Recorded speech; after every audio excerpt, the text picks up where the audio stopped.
vazukuru vambuya nehanda pacomment section vodedzera kuti buda uchikisa musikana uyu aonekere kuti ndewako kwete kutangwe wakamira nasisi vako. Hi guys, welcome to our channel T5 TV. Only 10 akaposta pastatus yake, akaposta pa Instagram yake, akaisa ka emoji aine musikana wake aina bei wake anonzi Kimberley guys.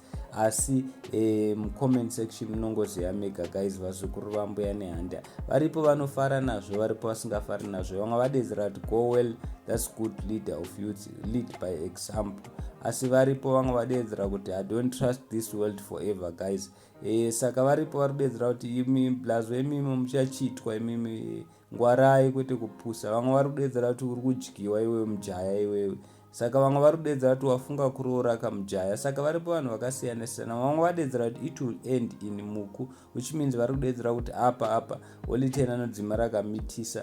Asi varipo vamwe vadedzera kuti vadhonza nyaya yaEnzo, vadedzera kuti ingwani Enzo akazviita zvakapfura nazvo, anenge akaita se akamitisa. I don't know kuti imi guys munoti kudi Enzo murelationship yake akamitisa here kana kuti chii, nekuti ndozvanga zvitaurwa nevamwe vanhu pacomment section. Saka vamwe vadedzera kuti iwe mufana iwe wakapusa, uri kushandiswa, hapana rudo apa, hapana rudo apa, ndozvirikutaurwa nevanhu. Asi vamwe vadedzera kuti sei iye asingabude akakubata iwe uri ngori, iwe unochingotaura kuti baby wangu chichi. Saka ndonyaya iripo guys. Vanhu varikudedzera kuti iwe uri kubiridzirwa munhu haasi kukuda.